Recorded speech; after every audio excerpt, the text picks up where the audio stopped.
সন্তানের মতো, একদম সন্তানের মতো লালন করেন। প্রকৃতি মাতা সর্বস্ব উজাড় করে হয়তো আমাদের কৃষকদের দুহাত ভরিয়ে দেন, কিন্তু আমাদের কজনেরই তাদের জীবনযাত্রার এই পরিচিতি কিংবা ফসলের রোপণ থেকে শুরু করে ব্যাপ্তি অবধি জানা আছে। নগর জীবনে সেই বাস্তবতাকে মনে করিয়ে দিতে ধানমন্ডি আলিয়াস মাসেস দা ঢাকার শুরু হয়েছে বপন শীর্ষক মাল্টিডিসিপ্লিনারি প্রদর্শনী। এই বিষয়ে আমরা কথা বলতে চাই। আমাদের সাথে একজন অতিথি আছেন, আমরা পরিচয় করাচ্ছি। আমাদের সাথে আছেন জাফরিন গুলশান। শুভ সকাল এবং স্বাগত সকালের বাংলাদেশ। শুভ সকাল। কেমন আছেন? জি ভালো আছি, আপনারা ভালো আছেন? জি ভালো আছি। প্রথমে একটা কৃতজ্ঞতা আপনাদের জানাতে চাই, কারণ শিল্পীদের আঁকবার মতো বা লেখকদের লেখবার মতো প্রচুর উপাদান কিন্তু আমাদের চারপাশে আছে। সেখানে এই যে আমাদের অর্থনীতির অবিচ্ছেদ্য অংশ কৃষক, যাদের বাস্তবতার কথা সবাই জানি, যে তারা যদি কখনো অভিমান করেন আপনার আমার পাত অবধি খাবার পৌঁছবে না, সেই বাস্তবতা জেনেও একরকম তাদের নিয়ে যে শিল্পচর্চা হতে পারে আমরা অনেক লম্বা সময় ধরে হয়তো তা ভুলতে বসেছি। এখন আমরা অবাস্তবকে আঁকবার চেষ্টা করি, আমরা প্রতিবিম্বকে আঁকবার চেষ্টা করি, প্রচ্ছন্ন ছায়াকে আঁকবার চেষ্টা করি বা বিমূর্তকে ধারণ করবার চেষ্টা করি, কিন্তু অনেক লম্বা সময় কৃষক ক্যানভাস থেকে হারিয়েছিলেন। তাদের ফিরিয়ে আনবার জন্য কৃতজ্ঞতা। Thank you so much. একটু প্রদর্শনীটা নিয়ে আগে জানি, তারপরে বিষয়বস্তু নিয়ে আরেকটু বিস্তারিত আলাপ করব। আচ্ছা, প্রদর্শনীটা একটা দলীয় প্রদর্শনী এবং প্রদর্শনীতে আমরা 5 জন শিল্পী, প্রত্যেকেই তার যার যার পরিসরে কাজ করি দীর্ঘদিন ধরে।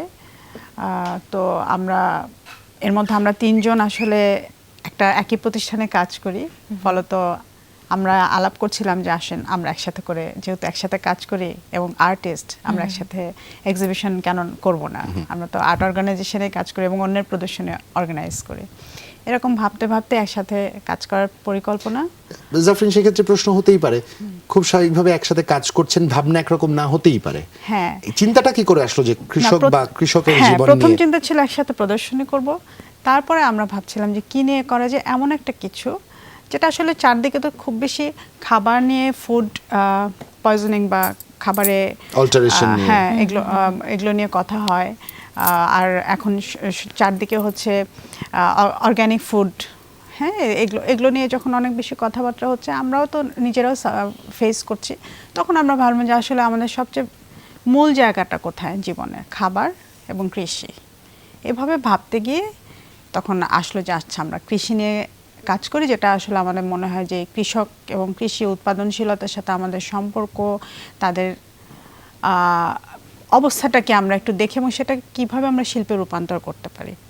আপনাদের সৃষ্টিগুলোতে কোন কোন বিষয়গুলো ফোকাস করেছেন মাথায় রেখে? বিভিন্ন দিক রয়েছে, সেখানে আসলে গুরুত্ব পেয়েছে কোন বিষয়গুলো? আচ্ছা, 5 জন শিল্পী প্রত্যেকেই আসলে তার নিজ নিজ অভিজ্ঞতা থেকে, এমন না যে ধরেন মানে একদম কৃষকের ক্রাইসিস নিয়ে কাজ করে, সংকট নিয়ে কাজ করে, যে কৃষির সংকট ব্যাপারটা সেটা নয়, কিন্তু আমাদের সাথে আসলে কৃষির সম্পর্কটা কি মানুষ হিসেবে, শিল্পী হিসেবে, সেই জায়গাটা আমরা একটা তুলে ধরার চেষ্টা করছি। সেই বক্তব্যের ভিতর দিয়ে আসলে মানে আলটিমেটলি কৃষকের যে সংকট বা এই সম্ভাবনা জায়গাটা বাংলাদেশে রয়েছে, সেগুলো হয়তোবা চলে আসছে আমরা মনে হচ্ছে আর কি। তো সেক্ষেত্রে আমাদের যেমন কিউরেটের যিনি গোলাম ফারুক স্বপন, ওনার ছোটবেলায় গরু যে চাষ করার সময় মুখে হ্যাঁ একটা মাস্ক দেওয়া হয়, হ্যাঁ মাথাল দেয়, তো ওইটা নিয়ে উনি একটা ইনস্টলেশন করেছেন। হ্যাঁ, তারপরে সুমনা আক্তার, ওনার এটাও খুবই ইন্টারেস্টিং যে জানলার পাশে, মানে শহরে জীবনে জানলার পাশে পুঁই শাকের একটা ছোট্ট ডাটা বেড়ে ওঠে, ছেলেকে নিয়ে এসে এটা দেখে। হ্যাঁ, এরকম মানে এই যে স্বাভাবিক ন্যাচারাল ব্যাপারটা থেকে আমাদের মানে দূরে সরে যাওয়া, আবার কাছে যাওয়ার প্রবণতা, উনি আবার দেখেন এইটা। আবার আমরা একটু দর্শকদেরও দেখাবার চেষ্টা করি, আমরা দেখি একটু দর্শকদের দেখিয়ে দেবার চাই কিনা। হ্যাঁ, আমরা কথা চলতে থাকুক, এর মধ্যে দর্শকদের দেখিয়ে দিব। আপনি কি বেছে নিয়েছেন? আমার জায়গাটা হচ্ছে যে হ্যাঁ, আমি যেহেতু একদমই শহরে বড় হওয়া মানুষ, তো আমার আসলে গ্রামে কৃষি জীবন, কৃষকের সাথে যাওয়া একদমই দেখা মানে খুবই কম, যদি আসলে এটা। তো আমার মনে হচ্ছে যে আসলে যখন আমি চিন্তা করছিলাম যে আমার পজিশন কি হওয়া উচিত অ্যাজ অ্যান আর্টিস্ট, তো আমি ভাবলাম যে আমার পজিশন হওয়া উচিত সেটাই, যেটা আমি আসলে বিলং করি, যে জায়গাটা, যেটা আমার যে সম্পর্কহীনতা এবং আমার সম্পর্কটাকে অ্যাজ এ, মানে আমি একজন কনজিউমার, ভোক্তা। আমি শুধুমাত্র সুপার শপ থেকে কিনে কিনেই বড় হয়েছে। আমি কিন্তু কৃষি বা উৎপাদনশীলতার সাথে বইয়ে কিছু মাত্রায় পড়া, আর গত কয়েক মাস আমরা যে যখন একসাথে হলাম তখন এই যে এই বিচ্ছেদটাকে আমার মনে হয় যে এটা তো আমাদের একটা প্রজন্ম এটাকে ফেস করি আমরা।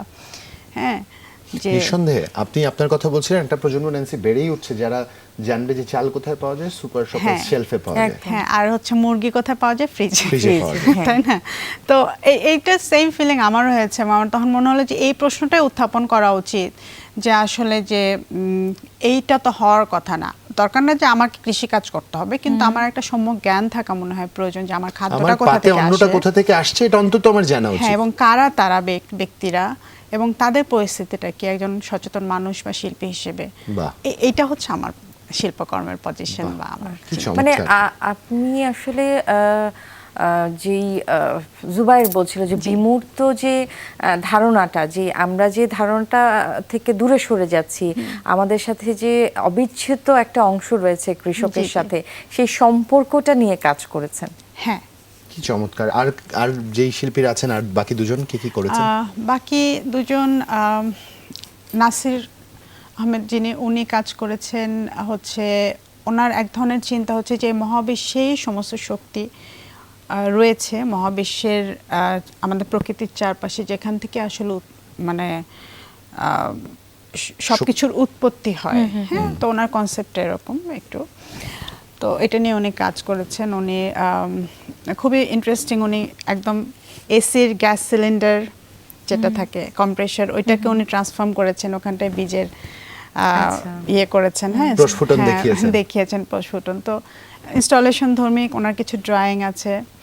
তারপরে আমাদের সাথে আসলে আমরা একই সাথে কোলাবোরেশন, 5 জন শিল্পী কোলাবোরেশন করেছি উত্তর কল্প বলে একটা গ্রুপের সাথে, যেটা মূলত লিড দিচ্ছেন বিপাশা হায়াত আপা, আমাদের সবার প্রিয় বিপাশা হায়াত আপা। যদিও দেশে নাই, কিন্তু আমেরিকা থেকে আমাদের সাথে, বাইরে থেকে আমাদের সাথে সবসময় যোগাযোগে ছিলেন।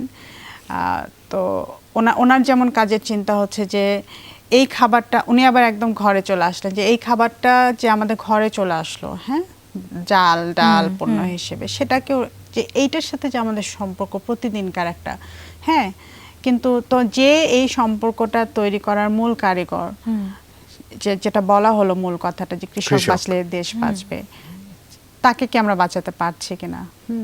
তার জন্য আমাদের করণীয় বিপাশা আপার চিন্তা। বিপাশা আপার অনেকগুলো হাড়ি দিয়ে একটা ইনস্টলেশন আছে, ওর মধ্যে নানান ধরনের শস্য, আর হচ্ছে ড্রয়িং আছে। এই তো অবশ্যই যাওয়া উচিত। কবে থেকে কবে অবধি হবে?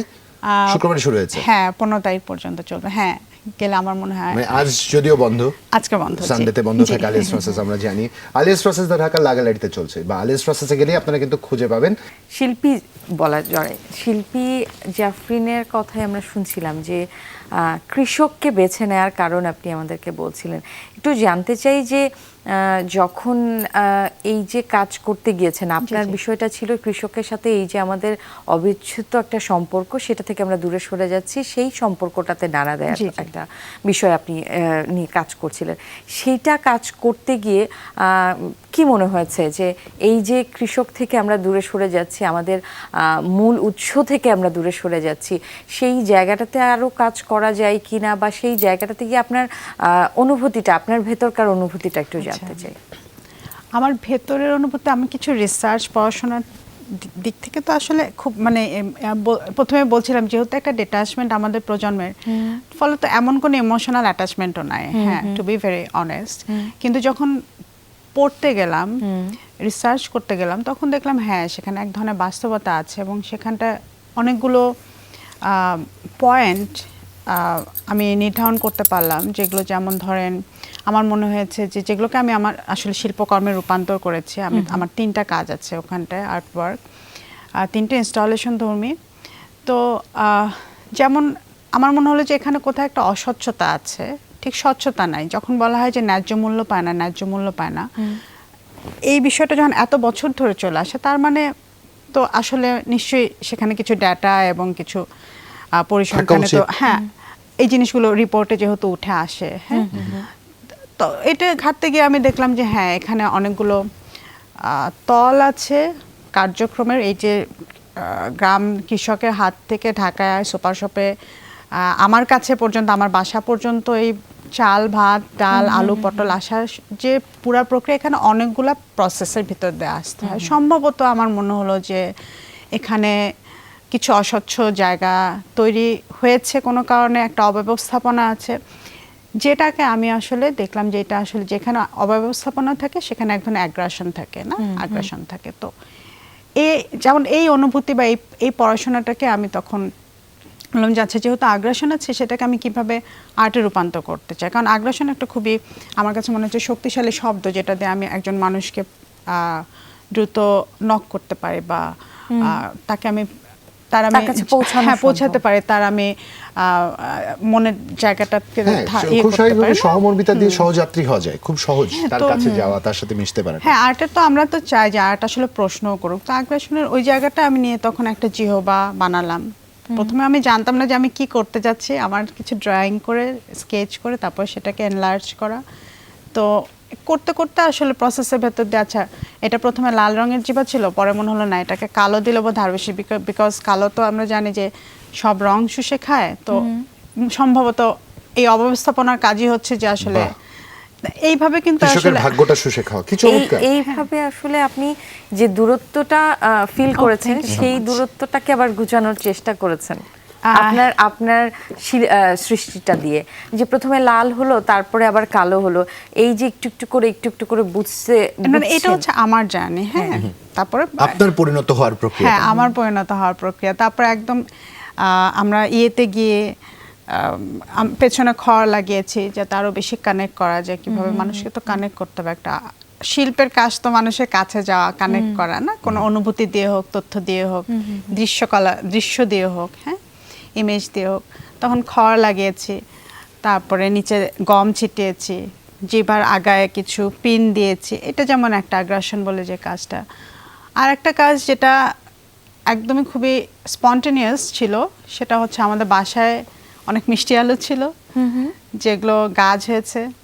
তো আই ওয়াজ থিঙ্কিং লাইক যে আচ্ছা, আমি তো একজন কনজিউমার, এবং আমি তো আসলে প্রকৃতির সেবা, প্রকৃতির কোনো সেবাও করি না, গাছও লাগাই না বছরে একটাও, আমার সে সুযোগ নাই। আবার কিন্তু আমি তো আসলে এই সেবাটা গ্রহণ করি কোনো না কোনোভাবে, এবং সেটাই আমাদেরকে বাঁচিয়ে রাখে। তো আমি কী করতে পারি? তখন আমি একটা শপিং কার্টের ভিতরে মিষ্টি আলুগুলো, মানে এইভাবে করে আসলে কনসেপ্টকে এসি যে কিভাবে আমরা মানে আমাদের দৈনন্দিন জীবনের অবজেক্ট দিয়ে সেটাকে আসলে একটা কনসেপ্টের ভেতর দিয়ে আর্টে রূপান্তর করি, এবং সেটা একটা ভাষা পায়, মানুষের সাথে কমিউনিকেট করে। চমৎকার না? ভাবলেই কিন্তু ভাবনার আরো খোরাক জুটে। আমরা যতই বেশি ভাবতে শুরু করবো, ততই আমাদের ভাবনা ক্রমে পরিশুদ্ধ হতে শুরু করবে, পরিণত হতে শুরু করবে, পরিমিত হতে শুরু করবে। সবকিছুর মিশেলে একটা চমৎকার জায়গায় যে অন্তত আমরা দাঁড়াতে পারবো। জাফরিন গুলশান সেই বিষয়টি আমাদের বলছিলেন তার অভিজ্ঞতা থেকে, তিনি যার মধ্যে দিয়ে গেছেন। সেক্ষেত্রে মিডিয়াম কি বেছে নিয়েছেন আর্টওয়ার্কে? আর্টওয়ার্কের মিডিয়াম আমার আছে হচ্ছে কাপড়, সুতা। চেষ্টা করেছি ন্যাচারাল মিডিয়াম রাখার জন্য, খড়, মাটি, এগুলো ব্যবহার করেছি। গামছা ব্যবহার করেছি কৃষকের, মানে যেহেতু ওনারা অনেক বেশি ব্যবহার করেন, এরকম এগুলোই। তারপরে অন্যান্য শিল্পীদের ক্ষেত্রেও কি একদম না, অন্যান্য শিল্পীর এক একজন এক রকম। যেমন সুমনা আক্তার কাজ করেছেন একদম সুতা দিয়ে, হ্যাঁ, সুইং সেলাই করে করে অবজেক্ট বানিয়েছেন, খুব সুন্দর। মাশরুম বানিয়েছেন সুতার কাপড় দিয়ে সেলাই করে করে। তারপরে গোলাম ফারুক স্বপন তো বললাম যে উনি সেলফ ফটোগ্রাফ করে সেটাকে ম্যানিপুলেট করে তার মধ্যে গোল লিফটিং করেছেন, কোলাজ করেছেন, এরকম। আমাদের আরেকজন আছেন আনিকা তাসনিম, উনি চটের উপরে কাজ করেছেন, ড্রয়িং করেছেন। তারপরে সেটাকে আবার আরেকভাবে ট্রান্সফর্ম করেছেন, ভেতরে তুলা দিয়ে, যাতে মানে চালের বস্তার মতো মনে হয়। হ্যাঁ, ছোট ছোট ড্রয়িং আছে, কিছু ধানের বীজ রেখে দিয়েছে, ওগুলো এই কয়দিনের মধ্যে হয়তো স্প্রাউট হবে। হ্যাঁ, এই যে প্রক্রিয়া, মানে আর্ট ইটসেলফ একটা মানে চলমান প্রক্রিয়ার ভিতর দিয়ে আনিকা এভাবে কাজ করেছে। একটু জানতে চাই যে শুক্রবারে শুরু হয়েছে, জি জি, আজকে রোববার, হ্যাঁ, শুক্র শনি দুটো ছুটির দিন পাওয়া গেছে। এই সারাটা কেমন মনে হচ্ছে? সারাটা মনে হয় আমার মনে হয় যে এটার আমরা যে কনসেপ্টটা নিয়ে কাজ করেছি, হ্যাঁ, সেটা বোধহয় মানুষকে অনেক বেশি, এখন তো আমরা সবাই ভাবি, হ্যাঁ আমরা তো সব মানে বুঝে চলে হয়তো অনেক কিছু বলতে পারি না, করতে পারি না, কিন্তু আমার মনে হয় প্রথম দিনে আমরা যেরকম সাড়া পেয়েছি এবং গতকালকে এটা আমাদেরকে একটু বেশি মানে আর একটু দায়িত্ব নিতে হবে মনে হচ্ছে, এরকম একটা চাপে ফেলে দিচ্ছে। হ্যাঁ বাহ। তো হ্যাঁ এরকম শিল্পী ভালো। সত্তার দায়বদ্ধতার উপলব্ধি আপনাদের মধ্যে এসছে, নিঃসন্দেহে তা আগামীতে আরো চমৎকার কিছু আমাদের সামনে উপস্থাপন করবে। আজ যদিও বন্ধ কয় তারিখ পর্যন্ত যেমন চলবে? 15 তারিখ পর্যন্ত। 15 15 তারিখ জুন, পর্যন্ত জি। চলবে। 15 জুন মানে ঈদের ছুটিটার শুরু হওয়ার আগ অবধি আমরা উপভোগের সুযোগ পাবো। সময় সুযোগ করে যাদেরই সুযোগ হবে আলিয়াস ফ্রান্সিসে চলে যাবেন। 15 তারিখ পর্যন্ত এই প্রদর্শনী চলছে। 5 জন শিল্পীর অসাধারণ উপস্থাপনা এখানে রয়েছে এবং চমৎকার একজন কিউরেটরের ধারাবাহিকতার কথা পড়ছিলাম, আমার আসলে পড়ার সুযোগ হয়েছে। গোলাম ফারুক আসলে কিউরেট জি, জি। করেছেন, তাই তো? জি, জি। চমৎকারভাবে উপস্থাপিত হয়েছে এবং শিল্পী তার একটি জার্নির মধ্যে দিয়ে গেছেন, শিল্পীর উপলব্ধি এখানে পাওয়া যাবে এবং শিল্পী ক্রমেই তার উপলব্ধির যে পরিণতির পথে, সেই পরিণতির পথে তিনি হেঁটেছেন। সবকিছু মিলিয়ে মিশিয়ে একটা পরিবর্তনের ছোঁয়া পাবেন অন্তত আপনার শিশু সন্তানকে নিয়ে। অবশ্যই, thank you, এটা খুব ভালো বলেছেন। সেই হ্যাঁ। সেই জায়গাটাতে আসলে বাচ্চাদের নাড়া যাওয়া দেওয়া উচিত। খুব জরুরি এবং আপনি যে তাগিদ থেকে আসলে এই কাজটা করতে উৎসাহিত হয়েছেন, এই বিষয়টা, এই বিষয়বস্তুটা মনে হয়েছে এটা নিয়ে কাজ করা যায়, সেই জায়গাটাতে আসলে নাড়া দেয়া আমার মনে হয় সাফল্য আসবে যদি আমাদের বাড়ির ছোট্ট সদস্যকে আসলে হ্যাঁ, নিয়ে হ্যাঁ। সেই জায়গাটাতে আমি যাওয়া নিয়ে যায়। গেছিলাম আমার বাচ্চাদের। আচ্ছা, মার যে এক্সপেরিয়েন্স হলো সন্তানদেরও কি সে এক্সপেরিয়েন্স হয়েছে? না, আমার ছেলে আলু দেখে বলে মা এটা তো বাসায় ছিল, এটা কি কোনো আর্ট হলো? Good question, I say okay fine. না, তারপরেও সেই জায়গাটাতে আসলে নাড়া দেওয়া খুব জরুরি। অনেক জরুরি। হ্যাঁ, আমরা জাফরিনের কথা শুনছিলাম, জুবাইর শিল্পী সত্তার কথা জানছিলাম, আমরা কাজের ক্ষেত্রটার কথা একটু জানতে চাই আপনার। কাজের ক্ষেত্রে বলতে আপা মানে কোথায় আপনি বলছিলেন যে আপনি একটা আচ্ছা অর্গানাইজেশনের আচ্ছা সাথে আছেন। আচ্ছা আচ্ছা আমি বেঙ্গল ফাউন্ডেশনে কাজ করি। আমরাও এটা তো আপনারা জানেন যে আমরাও এক্সিবিশন আয়োজন করি, তো সেটাই বলছিলাম যে আমরা যারা কলিগ আছে আমরা একসাথে বলছিলাম যে আমরা তো সবসময় আয়োজন করি, আমরা নিজেরা কেন করি না। আর আমিও ফাইন আর্টস ডিপার্টমেন্ট মানে ফ্যাকাল্টি থেকে পড়েছি ঢাকা ইউনিভার্সিটির। আমার সাবজেক্ট ছিল ছাপচিত্র। গোলাম ফারুক স্বপন উনি পেইন্টিং, ড্রয়িং অ্যান্ড পেইন্টিং এ ছিলেন, তো আমার সিনিয়র। তো এরকম আমরা তো মানে একই আপনারা কি জায়গায় অনেক লম্বা একটা সময় বিরতি নিলেন? মানে অন্তত আপনার ক্ষেত্রে যদি বলি, একটা প্রদর্শনীর ক্ষেত্রে কি লম্বা সময়ের বিরতি পড়ে গেল?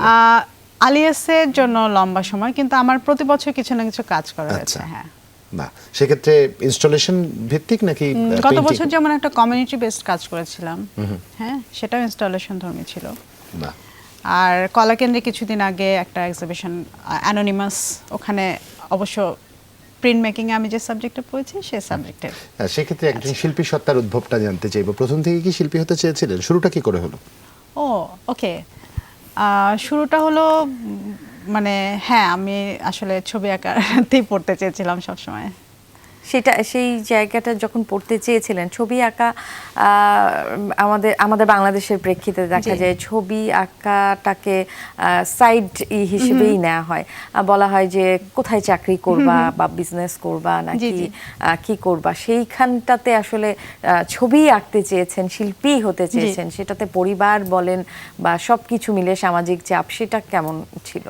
সম্ভবত আমি এদিক থেকে আপা অনেক বেশি ভাগ্যবান, কারণ আমার পরিবার থেকে কখনো সেরকম কোনো চাপ ছিল না। আমার আম্মা বা ভাই বোন সবাই খুবই সাপোর্টিভ ছিলেন। হ্যাঁ তুমি পড়তে চাও, তুমি যদি চান্স পাও পড়ো। আচ্ছা, আপনার আমরা একটু জানতে চাই যে আপনার যেহেতু আপনি শিল্পী এবং কাজের একটা জায়গা আছে, আপনার পরিবার আছে, সারা দিনটার কথা একটু জানতে চাই। ভোরে ওঠা হয় কিনা? হ্যাঁ আপা, দৌড়ের উপরে থাকতে হয়, এই দৌড়টা একটু জানতে চাই। ছোট বাচ্চার মা, হ্যাঁ বাচ্চাকে স্কুলে দিতে হয়, সকালে নাস্তা তৈরি করে, সব মারা যা করে আমিও তাই করি।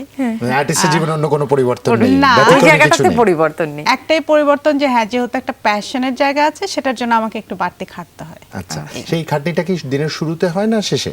মানে আঁকা অফিসের পরে সাধারণত কাজ করা হয়। আমি লেখালেখিও করি, তো সবকিছু মিলিয়ে ঝিলে আসলে ম্যানেজ করে চলতে হয় সময়টাকে কাজে লাগা। আমরা শুনছিলাম তার কথা এবং একই সাথে তিনি একজন মা, সেই মায়ের যে প্রতিদিনকার ব্যস্ততা সেটার গল্পও শুনছিলাম।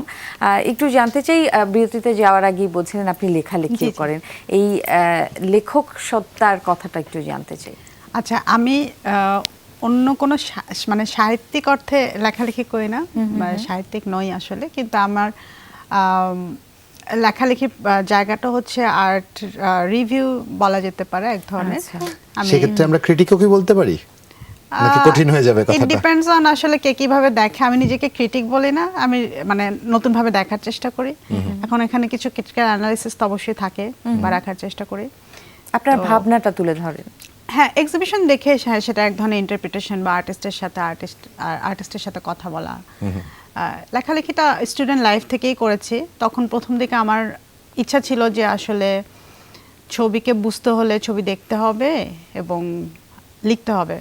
আমার এ ধরনের একটা প্রবণতা ছিল, আমি যদি লিখি তাহলে আমি বুঝতে পারবো আরো ভালো করে, এবং আমার উপলব্ধিটাও হয়তো আরেকজনকে বোঝাতে পারবো। হ্যাঁ সেটা একটু চ্যালেঞ্জিং ছিল, সেটা আমি পরে বুঝতে পেরেছি যে এটা মানে অনেক বেশি অল্প বয়সের ইয়ে ছিল, কিন্তু আমি যেহেতু একটু দায়িত্ব নিয়ে কাজটা করতে চেয়েছিলাম লেখালেখিটা, কারণ হ্যাঁ ভালো জায়গায় আমাদের যখন আর্ট এক্সিবিশনে লেখা হয় সেটা অনেক মানুষের কাছে যায়, তো সেটা আসলে আমি দেখেছি যে আমরা যারা কাছাকাছি কালচারাল ফিল্ডে কাজ করি তারা হয়তো অত গুরুত্ব নিয়ে অনেক সময় পড়িও না, কিন্তু বাইরের মানুষ অনেক গুরুত্ব নিয়ে হ্যাঁ, পড়ে। আমাদের মতো সাধারণ মানুষ অনেক গুরুত্ব দিয়ে পড়ে। আমরা যেহেতু জানি না বা আর্টের খুব বেশি কিছু বুঝি না, বোঝার আমাদের চেষ্টা বুঝবার করতে। একটা তাগিদ থাকে, আমাদের একটা আগ্রহ থাকে। জি, তো ওই জায়গা থেকে আমার লেখাটা করা, লেখাটা শুরু করা। আমার শিক্ষক ছিলেন সে সময় লালা রুখ সেলিম আছেন আর কি, ওনারা অনেক আমাকে প্রথম দিকে উৎসাহিত করেছেন। পরে আমি নিজেও লিখেছি, এটা তো অনেক বছর হয়ে গেল, এখন একটু মানে মাঝে মাঝে লিখে, আগে এত বেশি লিখতাম।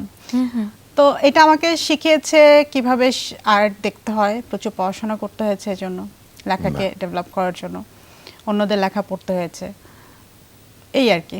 সেক্ষেত্রে একটু জানবার চেষ্টা করি বা আপনার একটা ব্যক্তিগত মন্তব্য নেবার চেষ্টা করি। ধরুন আপনি ক্রিটিক্যাল অ্যানালাইসিস মাঝে মাঝেই দেন, আর্ট ডিসক্রাইব করতে গেলে কিছু সময় দিতে প্রয়োজন হয়।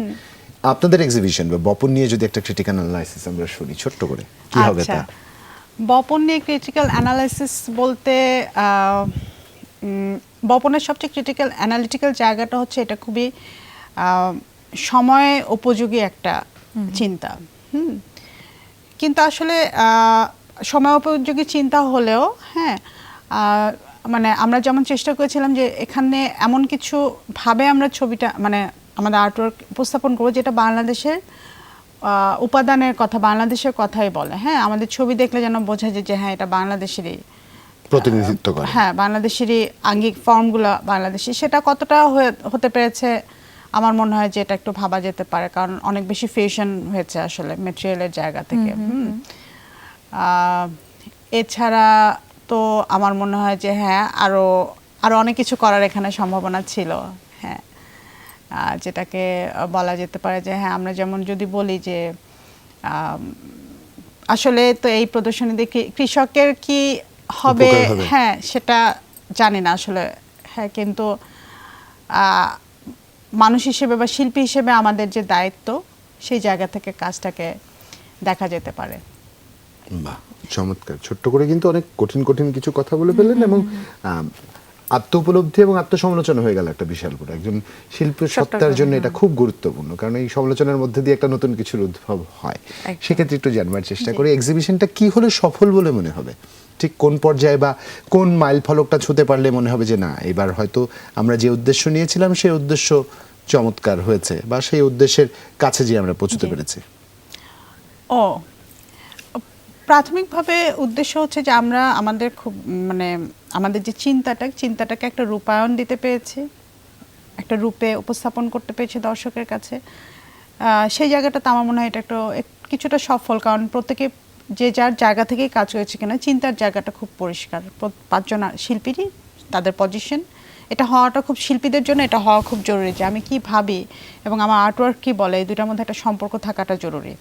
যখন নিজে না বুঝবো তখন আরেকজনকে আসলে বোঝানো যায় না। হ্যাঁ, এই গ্যাপটা হলে মানুষ এটা মানে দর্শক বা যেভাবে হোক এটা বোঝা যায় শিল্প এবং শিল্পীকে দেখলে। তো আমার মনে হয় যে আমাদের সফলতার জায়গা হচ্ছে যে আমরা এই জায়গাটা পরিষ্কার ছিলাম যে আমরা কি করতে যাচ্ছি এবং কি হতে যাচ্ছে, এটাকে আরও পরবর্তীতে এটা নিয়ে আরও কাজ করার একটা, এখন মনে হচ্ছে যে এটা নিয়ে আরও আসলে কাজ করা জাফরিন, যেতে একটু পারে। জানতে চাই, আজকে হচ্ছে বিশ্ব আর্কাইভ দিবস, হ্যাঁ, আপনি যেহেতু এই জগৎটার সাথে আছেন, এই ছবির জগৎটার সাথে, আপনার কি মনে হয় কি না রাজধানীতে বলেন, আমাদের দেশের প্রেক্ষিতে বলেন, হ্যাঁ, বিখ্যাত যে ছবিগুলো রয়েছে আমাদের জয়নুল আবেদিনের, কয়েকদিন আগেই কিন্তু জয়নুল জি, জি, আবেদিনের আপা। ছবি খুব দামি ইতে বিক্রি হয়েছে, তো সেইগুলো একটু জানতে চাই যে সেটা আসলে কতটা জরুরি। আজকে বিশ্ব আর্কাইভ দিবস না আপা, শুনে ভালো লাগলো, কারণ আমার বেঙ্গল ফাউন্ডেশন আমি যখন কাজ করি, তো আমি দীর্ঘদিন ওনাদের আর্কাইভে কাজ করেছে, হ্যাঁ, মানে আর্ট কালেকশন অ্যান্ড ম্যানেজমেন্টে। না, আপনাদের কাছে নিঃসন্দেহে করারই তো- কথা, কারণ এস এম সুলতানের অসাধারণ সংগ্রহ আছে আপনাদের কাছে। হ্যাঁ, যেহেতু আসলে অনেকদিন ধরে শিল্প পরিচর্যাকারী প্রতিষ্ঠান হিসেবে কাজ করে বেঙ্গল ফাউন্ডেশন, তো আমার ব্যক্তিগত আমি শিক্ষার্থী হিসেবে চারুকলা থেকে পাশ করার পরে এখানে কাজ করার যে সুযোগটা আমি পেয়েছি, মানে আমি এখন বলতে চাচ্ছি যে আর্কাইভ কেন থাকা উচিত এটা বলার জন্য। আমি একজন শিক্ষার্থী হিসেবে, তো ধরেন আমাদের চারুকলা পড়ালেখা, আমরা ইউনিভার্সিটিতে অনেক সীমাবদ্ধতা থাকে, আমরা সবাই জানি, কিন্তু আমি এখানে আর্কাইভে এসে যখন আমি নিজের ছবি দেখেছি, হ্যাঁ, আমাদের master artist Aminul Islam, Zainul Abedin sir, এরকম মাস্টার আর্টিস্টদের ছবি এরকম করে আমি দেখেছি, এগুলো ডকুমেন্ট করেছি, এটা আমার জন্য তো একটা বিশাল প্রাপ্তি। হ্যাঁ, অবিশ্বাস্য ব্যাপার। এবং আমি তাদের ছবি এত দেখেছি যে আমার মনে হয় যে আমি যে আজকে এত পরিষ্কার করে বলতে পারছি আমার অবস্থান সম্পর্কে, বোধহয় ওই 2-3 বছরের ওই জার্নিটা আমার জন্য অনেক গুরুত্বপূর্ণ ছিল। ওখানে কোনো টেক্সট বই কিছু ছিল না, তাই না, আমি আমার কাজই করেছি, আমি চাকরি করেছি, কিন্তু এই যে সম্পর্ক, এই জন্য আর্কাইভ হওয়াটা খুব জরুরি। ওইটা কোনো গুছানো আর্কাইভ প্রথমে ছিল না, তারপর আমরা কাজ করেছি, কিন্তু আমরা যখন অন্যান্য রিসার্চ প্রজেক্টে বেঙ্গল ফাউন্ডেশন থেকে কাজ করি, বা আমি ব্যক্তিগতভাবেও কাজ করি, আমাদের প্রথম সমস্যা হয় যে আমরা ভালো মানে কোনো ডকুমেন্ট খুঁজে পাই না। আমরা বোধহয় ডকুমেন্টেশনে সবচেয়ে পচা, হ্যাঁ, কোনো কিছু রাখি না সুন্দর। শিল্পীদের কাছে ডকুমেন্টেশন প্রত্যাশা করাও ভুল এক না ক্ষেত্রে, ভাইয়া, এই আমি দায়টা শুধু নিতে হবে। শিল্পীদের কথা বলছি না, মানে আমাদের পুরো সিস্টেমেই ধরেন খুব ভালো ডকুমেন্টেশন নাই, কিন্তু আপনি এখন এই যে আমাদের এস এম সুলতান কনজারভেশন একটা প্রজেক্ট চলছে, কনজারভেশন প্রজেক্ট চলছে। এখানে যখন যারা রিসার্চে কাজ করছেন, ওনারা যখন বিটিভিতে গেছেন, এখানে কোথাও গেছেন, হ্যাঁ, পুরোনো জিনিস ঘাটাঘাটি করে কিছু, কিন্তু মানে খুব যে ক্যাটালগিং করে সুন্দর করে একটা জিনিস রাখা, ডিজিটাল ক্যাটালগিং তো এখন হয়ই নাই। সেটাই আসলে সেই উদ্যোগটা ধরেন যে কোনো মানে জগৎ সম্পর্কে এই যে আর্কাইভ করতে হবে, সেটা কিন্তু আসলে রাষ্ট্রীয়ভাবে যেই উদ্যোগটা নেওয়া দরকার, সেইটাই আপনি যেটা বললেন সিস্টেমে রাষ্ট্রীয়ভাবে বা প্রতিষ্ঠান প্রতিষ্ঠানে কিন্তু আর্কাইভিং করা হতে উচিত পারে, না? সেইটা তার history-টাকে আসলে একটু রাখা। এলোমেলোই আমার মনে হয় যে আমাদের কাজের ক্ষেত্রেও কিন্তু সেটা যখন আমরা করতে যাই সেই জায়গাটাতেও কিন্তু আমরা একটুখানি তথ্যের ঘাটতি আমরা সবসময় উপলব্ধি করি। যেমন গোছানো যদি থাকতো সত্যিই ভালো হতো। কেউ একজন ভাববেন, কেউ একজন ভেবে গোছাতে শুরু করবেন, তার ধারাবাহিকতা হয়তো সবকিছু গুছিয়ে যাবে। ক্রমেই আমরা পরিণত হচ্ছি জাতি হিসাবে, আমরা ডিজিটাল থেকে স্মার্ট হওয়ার দিকে যাচ্ছি। এখন ডিজিটাল আর্কাইভের পরিমাণ বাড়বে, প্রত্যাশা করতে পারি সে জায়গায় পৌঁছে যাবে যখন একজন মানুষকে দিয়ে খোঁজা শুরু করলে মেস্ট্রো গুগল আমাদের সবকিছু জানিয়ে দিবে, হ্যাঁ, ডিজিটাল আর্কাইভ থেকে। যাই হোক, একটু জানতে চাই পরবর্তী কাজের পরিকল্পনা শুনবো, আগামীর পরিকল্পনা শুনবো। আগামীর পরিকল্পনা, আমার সামনে আরো কিছু এক্সিবিশন আছে, সেগুলো নিয়ে কাজ করছি।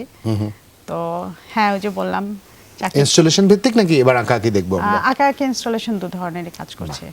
আর যে বিষয়টা নিয়ে পড়েছেন ছাপচিত্র, ছাপচিত্র না, এই যে আমাদের বেঙ্গলে এখন একটা প্রদর্শনী চলছে, হ্যাঁ, গতকালে আমরা আর্ট টক করে আসলাম, নবী স্যার কথা বললেন।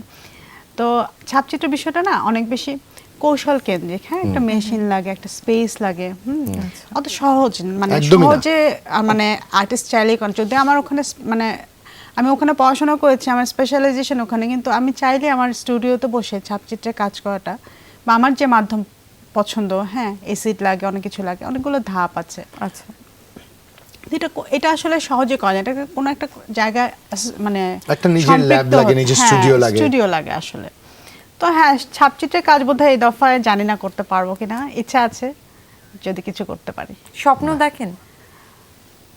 হ্যাঁ আপু, যদি ঘুমের মধ্যে একটু সুযোগ পাই আশেপাশে। আপনার মানে কাজ ওই স্বপ্ন। নিয়ে কি স্বপ্ন দেখেন? হ্যাঁ, আমার তো কাজ নিয়ে মানে আমি একটা জায়গা বলতে চাই, যেটা আমার সামনের প্রদর্শনীরও ভাবনা, সেটা হচ্ছে যে ধরেন আমরা যারা মেয়েরা মা হই, হ্যাঁ, বাচ্চা বড় করি, এটা তো আমাদের অনেক সময় ক্যারিয়ারে বলেন, কাজে বলেন, গ্যাপ হয়। যে ভাই একটা কথা বলছিলেন, আপনার কি লম্বা বিরতি পড়লো কিনা? হ্যাঁ, কারণ তো আপনারা তো নিশ্চয়ই আর্টিস্টদেরকে রেগুলার আনেন, ডাকেন, খোঁজ খবর রাখেন। জাফরিন গুলশানের নাম তো হয়তো ওইভাবে শুনেন নাই। তো হ্যাঁ, একটু বিরতি আছে। কারণ আমার বাচ্চা যখন হয়েছে, আমি তখন চিন্তা করছিলাম যে হ্যাঁ, আমার 3 থেকে 5 বছর সময় লাগবে, এই সময়টা বাচ্চাটা ডিজার্ভ করে, ওকে আমার এটা দিতে হবে অ্যাজ এ মাদার। তারপরে হচ্ছে আমার, হ্যাঁ, ওই সময় আমি পড়াশোনা করছি, আমরা কিন্তু মানে আর্টিস্টে থেমে থাকি না কখনো। ওই সময় হয়তো আমি ছবি আঁকতে পারি না, পড়েছি, হয়তো ছোট ছোট ড্রয়িং করেছি, কাজ করেছি না। তো এইটাই বলছিলাম যে এই পরিকল্পনাটাই ধরেন আমার সবসময় থাকে আর কি, যে হ্যাঁ, আমাকে মানে এই সামনে কাজ স্বপ্নটা করে যেতে নিয়েই হবে। আপনি আস্তে আস্তে এগিয়ে যান। এটাই স্বপ্ন, যে যা কিছু হোক না কেন, হ্যাঁ, আমাকে কাজ করে যেতে হবে। আমার প্যাশনের জায়গা, আমি চাই যে যেহেতু ছবি আঁকা তো শিল্প তো একটা মাধ্যম, ভাষা, আমি ওই ভাষায় মানুষের কাছে পৌঁছাতে চাই, আমার কথাটা বলতে চাই। যেভাবে আমরা বপনের কথা বললাম না, আমরাও চাই আপনি সেই ভাষা নিয়ে বা সেই স্বপ্ন নিয়ে আপনার গুণগ্রাহী অনুরাগী সমালোচকদের কাছে পৌঁছাবেন। শুভকামনা আপনাদের এক্সিবিশন নিয়ে। এবং দর্শক, আজকে এখানে ইতি টানতে চাই, তবে ইতি টানার পর্যায়ে একটা কথা বলি, যে যেখানেই আছেন নিজে যার ভালো লাগে করবার চেষ্টা করবেন, বিরতি দিবেন না, তাতে করে নিজেকে হারিয়ে ফেলতে হবে। নিজেকে খুঁজে পাবেন সবাই, প্রত্যাশা। আজকে এখানে বিদায় নিচ্ছি, ভালো থাকবেন সবাই, নিরাপদে থাকবেন, সুস্থ থাকবেন, শুভকামনা।